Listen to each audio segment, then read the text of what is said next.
날이 많이 더워졌습니다. 네, 오늘 설교의 제목은 진실이라는 제목입니다. 진실이라는 주제로 하나님의 말씀을 증거하겠는데요. 진실은 우리가 매일 부딪히는 일상에 관한 그런 말씀입니다. 곧 우리의 일상에 담긴 진실에 관한 말씀입니다. 그것은 우리가 삶의 모든 영역 속에서 우리가 미처 의식하지 못했던 그런 것들에 대해서 조망을 갖는 그러한 시간입니다. 우리의 시야를 여는 작업을 갖는 시간이고요. 또 우리에게 있는 특별히 그리스도에게 있는 그 진실의 풍성함과 또 능력에 대해서 정말 짧게 나누고 내려가도록 하겠습니다. 진실은 원래 짧고 간결하지 않습니까? 그 진실을 붙들고 우리가 한 주 동안 살아갈 수 있도록 말씀을 나누고자 합니다. 사도 바울은요, 오늘 본문은 아니지만 데살로니가 교회와 또 빌립보 교회에게 이런 말씀하였습니다. 항상 기뻐하라, 또 주 안에서 기뻐하라, 또 범사에 감사하라 라는 말씀하였습니다. 그런데 이 말을 하였던 그런 바울의 상황은 감옥에 갇혀 있었던 상황이고요. 또 이 말을 들었던 그 당시 그리스의 마게도냐에서는 극심한 환란이 있었습니다. 그리고 예수를 믿는다는 그 신앙의 고백 때문에 주변 사람들에게 소외당하고 또 핍박당하고 고난을 겪었던 사람들에게 감옥에 갇혔던 사도 바울이 그런 사람들에게 주셨던 말씀입니다. 이런 말씀은요, 그냥 믿으니 믿으면 돼, 무조건 믿어 하면서 우격다짐으로 주었던 그런 말씀이 아닙니다. 무조건 믿으면 다야 라고 어떤 사실에 근거하지 않은 것이 아니라 분명한 사도 바울이 전하고 싶었던 그런 메시지가 그 이면에 있었던 것입니다. 그것은 바로 그리스도 예수 안에 있는 사람들의 삶과 일상 속에서는요, 독특한 진실이 있다는 것입니다. 눈에 보이는 것이 바로 전부가 아니라 그리스도인의 삶과 모든 일상의 진실은 표면적으로 우리 눈에 보이는 것이 아니라 바로 이면적인 그러한 현실이 있다는 것입니다. 눈에 보이는 것이 전부가 아니요, 눈에 보이지 않는 저 심층부에 진짜 현실이 있다는 것이죠. 이것에 대해서 구약 성경에 보면 열왕기 6장에 이런 스토리가 나옵니다. 엘리사가 있었는데 엘리사가 그 아람 군대 작전 지휘하는 모든 것을 다 알아서 그 왕한테 다 보고를 하는 것입니다. 그래서 아람 왕이 너무나 엘리사를 극도로 미워하고 그를 죽이고 싶어서 모든 군대를 동원해서 엘리사가 있는 집을 다 포위하고 포진했습니다. 엘리사의 시종이었던 게하시가 아침에 일어나서 문을 열고 보니까 자신의 집 앞에 쭉 군사들이 매복해 있고 군사들이 전열을 갖춰서 다 갖추고 있는 것입니다. 그것을 봤을 때 게하시는 너무나 당했고, 아이고 우리는 죽었구나 라는 생각이 들었습니다. 표면적으로 드러난 사실은 뭐죠? 우리 자신의 집 앞에 아람 군대가 가득하게 둘러싸고 있었다는 것입니다. 그런데 엘리사가 이런 게하시를 보고 나서 하나님께 이런 기도를 합니다. 하나님, 저의 눈을 열어주셔서 하나님께서 우리와 함께 계신 것을 보게 하여 주옵소서 라고 기도했더니 정말로 눈이 열려서 아람 군대 밖에 어떤 군대가 있는 거예요? 하나님의 불발과 불병거가 이 자신의 집을 오히려 더 에워싸고 있는 것을, 사마리아 성읍을 에워싸고 있는 것을 보았던 것입니다.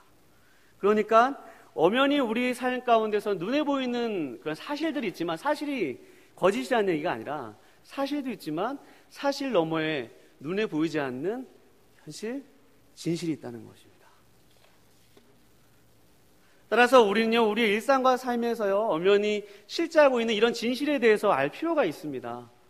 진실은 우리가 인정하나 인정하지 않으나 엄연한 사실이거든요.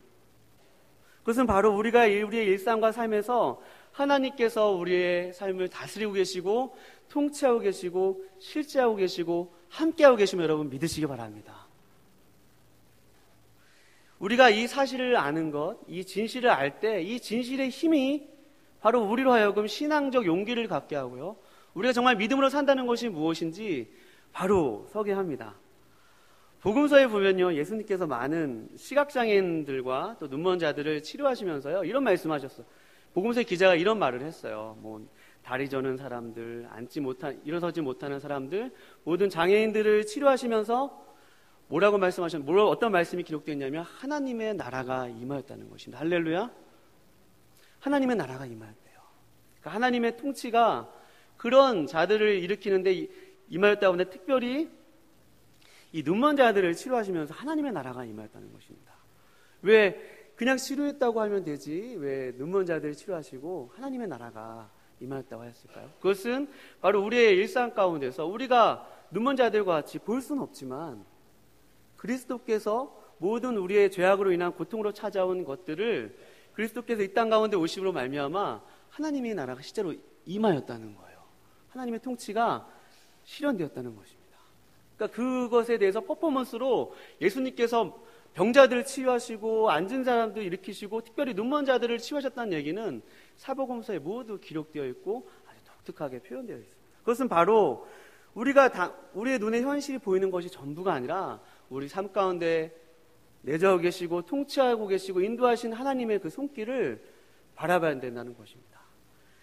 그런데요, 참 아이러니하게도요, 그 자신의 눈을 볼 수 없었던 사람들은 예수님을 향해서 다윗의 아들이시여 그리스도시여 라는 신앙의 고백을 하였는데 자신의 눈앞을 현실을 볼 수 없는 사람은 그 고백을 하였는데 정작 예수님 옆에 있었던 사람들은 예수님이 누구신지 몰랐다는 것입니다. 그 얘기를 오늘 본문 말씀 8장에 요한복음 8장에 보면 25절 말씀을 제가 읽어드리도록 하겠습니다. 표절 계시면 한번 눈으로 보시기 바랍니다. 그들이 말하되 내가 누구냐? 내가 누구냐는 거죠. 예수님께서 내가 지금 하늘로부터 와서 내게 있는 가르침을 너희에게 전하는 것이 아니라 하늘에서 와서 하늘로부터 있는 가르침을 너희에게 전하고 내가 하늘에서 본 것, 아버지와 내가 함께 있으면서 들은 것을 내가 너희에게 전한다고 예수님께서 말하지만 그들은 지금 예수님이 누구신지 모른다는 것입니다. 그래서요, 바로 그 하나님의 나라를 볼 수 있는 사람은 바로 예수 그리스도께서 누구신지 아는 사람이면 여러분 믿으시기 바랍니다. 예수님이 누구시고 그가 우리를 위해서 무엇을 하셨고 또 그분이 나와 어떤 상관인지 믿어지는 사람, 그 사람이 바로 하나님 나라, 정말 우리 그리스도인의 진실을 볼 수 있는 힘이 있는 것입니다. 그것을 오늘 본문 말씀에 이렇게 표현하였습니다. 우리 다시 한번 다 같이 요한복음 8장 31절과 32절 말씀 한번 읽어보겠습니다. 31절과 32절 시작. 그러므로 예수께서 자기를 믿은 유대인들에게 이르시되 너희가 내 말에 거하면 참으로 내 제자가 되고 진리를 알지니 진리가 너희를 자유롭게 하리라. 아멘. 물론 이 자유롭게 한다는 것은 죄의 종이 아니라 하나님 너희가 의의 종이라는 그런 예수님께서 직접 하신 말씀이 있지만 진리와 진실이 우리를 자유롭게 한다는 거죠. 엄연하게 존재해 있는 우리가 부정할 수 없는 그 진실의 힘이 너희를 모든 순간 가운데서 자유케 한다는 그런 말씀으로 다시 재해석할 수 있겠습니다. 이 진리를 밝히 알고 예수님이 누구신지 알고 내가 누구신지 아는 것은 바로 우리의 힘과 우리의 노력과 우리의 실력으로 되지 않는다는 것입니다. 그것은 바로 우리 36절에 보면 요한복음 8장 36절 한번 같이 한번 읽어볼까요? 시작. 너희를 자유롭게 하면 너희가 참으로 자유로우리라. 아멘. 아들이 자유롭게 하면 자유로울 수 있다는 것이죠. 아들이 볼 수 있게 하면 볼 수 있다는 것입니다. 아들이 진짜 진실이 무엇인지 알 수 있도록 우리에게 부르신다는 것입니다. 이것이 바로 하나님의 은혜임을 여러분 믿으시기 바랍니다. 우리에게 있는 진짜 현실을 볼 수 있는 것은 우리 힘으로 되는 것이 아니라 하나님의 은혜로 되는 것입니다. 사도 바울은요, 하나님 나라의 현실을 또 이렇게 고백했습니다. 우리 골로새서 1장 13절과 14절 말씀 우리 준비된 화면 한번 같이 읽어보도록 하겠습니다. 시작. 그가 우리를 흑암의 권세에서 건져내사 그의 사랑의 아들의 나라로 옮기셨으니 그 아들 안에서 우리가 속량 곧 죄사함을 얻었도다. 아멘. 무슨 말입니까? 우리 삶의 현실과 진실은요, 바로 우리가 하나님 나라로 옮겨졌다는 것입니다. 하나님 나라로 옮겨졌다는 거예요. 우리는 지금 우리가 살고 있는 이 일상과 이 삶의 모습은 하나님 나라스럽습니까? 그렇지 않습니까? 그렇지 않을 때가 참 많은데 우리는 엄연히 지금 하나님 나라에 속해 있고 우리가 지금 하나님 나라에 있대요.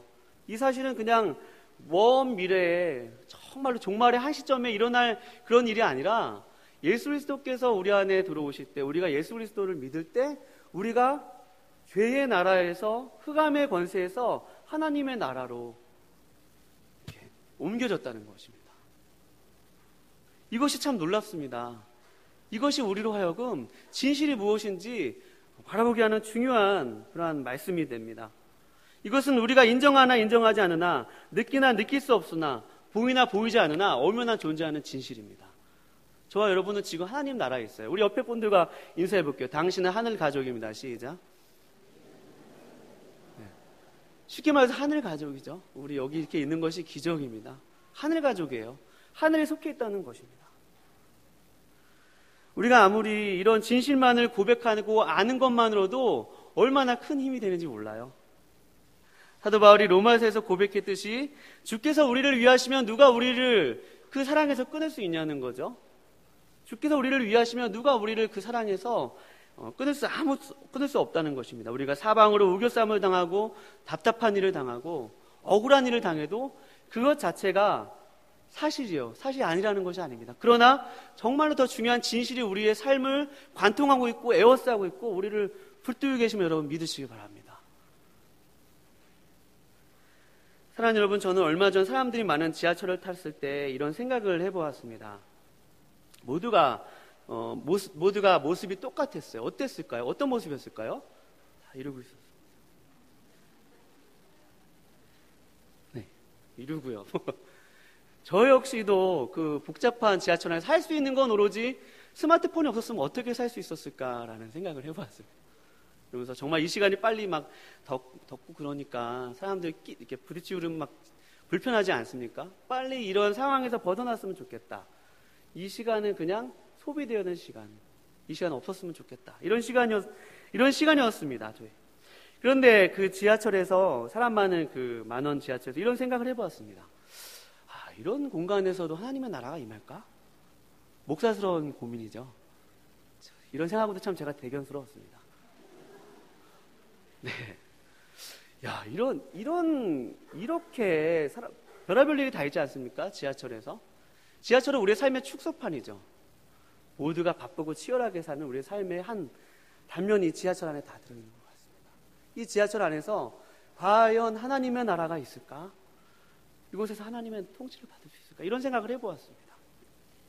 그것보다는 스마트폰의 통치를 받는 게 우리는 너무나도 쉽고 너무나도 재밌죠. 저는요, 최근 몇 년 사이에 저희 신앙관과 신학관이 많이 변했습니다. 정말로 중요한 게 뭘까라는 그 진실을 좀 붙들게 되었어요. 그것은 다름 아니라 저와 여러분이 여기 교회 문을 나갔을 때가 정말 중요하다는 거죠. 다 아시는 말씀이지만 우리가 여기서 있는 이 모습이 너무나도 귀하죠. 주일날 만나면 저는 최대한 제가 원래 좀 성격이 막내라서 밝습니다. 좀 가벼워 보일까 봐 일부러 인사도 좀 무겁게 합니다. 안녕하세요. 또 교구를 담당하니까 우리 장년부를 담당하니까 이렇게 품위 있게 인사하고 그렇습니다. 근데 교회 문을 나가면 품위가 네, 잠시 출장 갔다가 토요일날 다시 오시고 그러잖아요. 다시 등교하시고 주일날 문 열 때 안녕하세요 이러면서. 네. 정말 중요한 것은 우리가 교회 문을 나갈 때라는 거죠. 우리 여기 사랑하는 청년들 많이 있는데 시험 볼 때라는 거예요. 저도 급할 때 막 손에 쓰고 그랬어요. 나중에 얼마나 이 하나님 이것 때문에 회개를 많이 했는지 몰라요. 그 손에 쓰는 순간 하나님이 그 가운데 하나님의 나라가 있어요, 없어요? 있다는 거죠. 청년이 제일 얘기하기 쉬우니까 청년의 예화를 들었습니다. 우리 적용할 거는 무궁무진할 것입니다. 우리가 이 교회 문을 나갔을 때 그 삶이 바로 진짜고 진실이고 어떻게 보면 여기는 오늘 이 예배는 담임 목사님께서 늘 강조했던 예행 연습일 것입니다. 이 성전문을 나가서 성전을 떠나가기 전 우리 찬양을 했던 것처럼 그것이 진짜 우리 삶의 하나님의 나라일 것입니다. 그것이 우리 삶의 진실일 것입니다. 프란시스 셰퍼라는 사람이 참 의미심장한 말을 그의 강연에서 남겼습니다. 그것은 바로 기독교의 모든 진리는요, 바로 총체적인 진리라는 것입니다. 우리가 교회 안에서만 있는 진리가 아니고 우리의 삶의 모든 영역 속에서 바로 여기 있는 기록된 66권의 성경 말씀 여러분 진리임을 믿으시기 바랍니다. 제가 읽지는 않았지만 참 한번 언젠가 읽을 거예요. 우리 김용희 선교사님이 쓰신 진리가 결론이 되게라는 그런 책 제목이 있습니다. 그 책 내용은 대충 복음이 진리가 되게 하라는 내용인데, 진리가 우리 삶의 모든 것에서 하나님의 모든 말씀이 우리 삶 속에서 결론이 되면 얼마나 좋을까요? 그 결론이 된다는 것은 바로 우리 안에 있는 진실을 알 때죠. 우리가 내가 누구이고 내가 지금 이 삶의 현실 가운데 지옥철에서 아침에 피곤한 일상을 가지고 가는 나의 그런 현실이지만 하나님을 느낄 수 없는 상황, 성스러워 보이지 않는 곳, 여기는 얼마나 성스럽고 아름답습니까? 근데 우리가 살고 있는 현실은 그렇게 성스럽지 않습니다. 데미안 양책에 보면 두 개의 방이 있다고 그러잖아요. 하나는 성스러운 방이 있고 하나는 그 하늘 방이 맞닿아 있다고 하지 않습니까? 우리의 삶도 똑같아서 우리의 삶의 모든 부분들이 그렇게 성스럽지 않은 곳에 살 때가, 그렇게 성스럽지 않아 보이는 곳에 살 때가 더 많습니다. 근데 만약에 우리의 신앙과 신학이, 또 우리가 믿고 있는 이 복음이, 우리가 예수를 믿어 천국에 가는 것, 영생을 얻는 것, 좋은 데 가는 것, 또 기껏해야 죄를 짓지 않는 것에서 우리가 머문다면 우리의 삶에 그 외에 설명될 수 없는 부분이 얼마나 많습니까? 이것은 제가 성공을 통해서 깨달은 것이 아니고요, 철저하게 세상 속에서 하나님의 말씀대로 살지 못하는 저 자신을 보면서, 처절하게 보면서 저의 생각이 달라지게 된 것입니다. 그때 하나님께서 제게 주셨던 말씀, 바로 하나님의 나라였습니다. 천국이었습니다. 여러분, 천국은 죽어서만 가는 곳일까요? 아니죠. 이 땅 가운데서 이미 도래하였고 이 땅 가운데서 누리는 곳이 바로 천국입니다. 그렇다면 나의 모든 삶 속에서, 나의 모든 삶의 영역 속에서 그 삶의 모든 곳이 천국이 되어야 하고 하나님께서 다스리시는 곳이 되어야 합니다.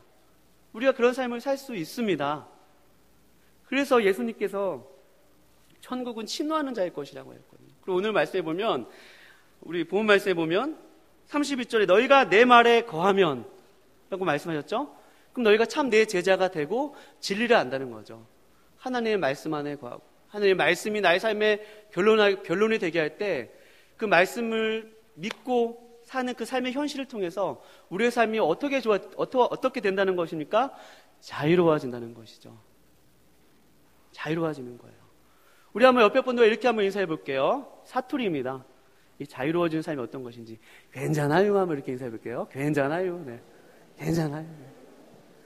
내가 이 자유를 어떻게 하면 쉽게 여러분들에게 울림에서 표현할 수 있을까 했을 때 저는 괜찮아요인 것 같아요. 괜찮아요. 왜 괜찮죠? 왜 괜찮아요? 누가 나에게 무슨 말을 하든지 상관없어요. 네. 누가 나에게 무슨 말을 하든지, 오늘 난 분명히 파마를 해서 다 꾸미고 왔는데 어느 미용 왜 그래 뭐 그러면 괜찮아요. 네. 괜찮아요. 또 우리 교회 문을 나가서면 어려운 현실들이 있습니다. 웃지 못할 그런 삶의 내용들이 있죠. 평범한 일상이 기적과 같은 분들도 계십니다.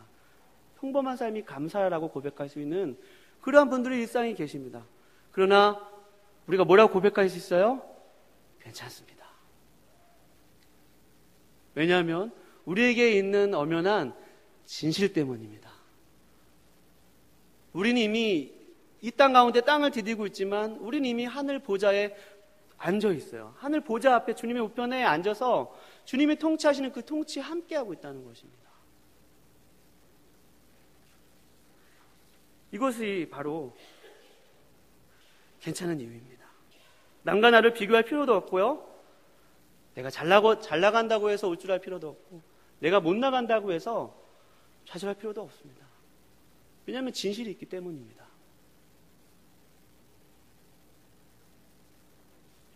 우리 다시 한번 인사해 볼게요. 괜찮아요. 네. 시작. 다 잊어버리셔도 힘들면 그냥 괜찮아요 하면서. 믿음으로 사는 고백이죠. 하나님의 말씀대로 살면 우리 안에 있는 이 담대함과 신앙적 용기가 어디서부터 오는 것입니까? 그 진실을 바라볼 수 있는 힘에서 오는 것입니다. 사도 바울이 항상 기뻐하라, 쉬지 말고 기도하라, 범사에 감사하라, 이는 그리스도 예수 안에서 너희를 향하신 하나님의 뜻이니라 라고 얘기할 수 있었던 것은 바로 우리에게 있는 엄연한 하늘의 진실이 있기 때문에 여러분 믿으시기 바랍니다. 이 진실 때문에 우리가 사는 것입니다. 내일도 답답한 현실이 우리를 기다리고 있고 중요한 의사결정을 해야 되는 이들이 우리를 기다리고 있지만 그 신앙적 용기를 가지시고 눈을 열어서 하나님께서 나를 다스리고 계시고 나를 붙들고 계심을 바라보시면서 모든 삶의 영역 속에서 하나님의 통치가 내가 하나님의 말씀을 순종하는 삶을 통하여서 이루어지시기를 거룩하신 주님의 이름으로 축원드립니다. 기도하시겠습니다. 살아계신 하나님 아버지의 은혜를 감사합니다. 하나님, 저희들은 우리의